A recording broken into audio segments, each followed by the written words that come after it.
في ليلة ستبقى خالدة في ذاكرة القارة السمراء، فتح المغرب ذراعيه لإفريقيا من قلب مركب الأمير المولى عبد الله، في افتتاح كان أكثر من كرة قدم، كان رسالة حضارة وهوية وانتماء. افتتاح أبهر العيون وخاطب القلوب، جسد العمق المغربي الأصيل، واختلطت فيه الألوان الإفريقية بإيقاع الأرض والتاريخ، ليعانقها المغرب بصوت عال: إفريقيا هنا وفي أيد آمنة. ثم جاءت اللحظة الأسمى، دخول ولي العهد صاحب السمو الملكي الأمير مولاي الحسن إلى أرضية الميدان، في مشهد هز المشاعر قبل المدرجات.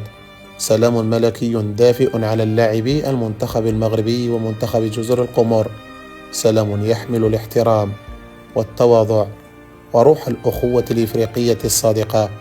ولم يكن الانطلاق المباراة عاديا، بل كان بقدمه الشابة رسالة واضحة للعالم أن المغرب بلد الشباب، بلد المستقبل، بلد ملك يؤمن بأبنائه، وشعب يعشق الحياة كما يعشق الكرة.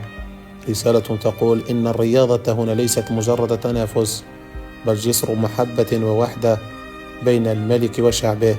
وفي أرض الأمير مولاي عبد الله تعانقت المشاعر وارتفعت النبضات، وبدأ الحلم الإفريقي من المغرب، ليلة كتب فيها الوطن فصلا جديدا من المجد، وفتح فيها أبواب القلب لإفريقيا، كرة بقدم ورسالة بروح وتاريخا يصنع من جديد. هنا المغرب، وهنا تبدأ القصة.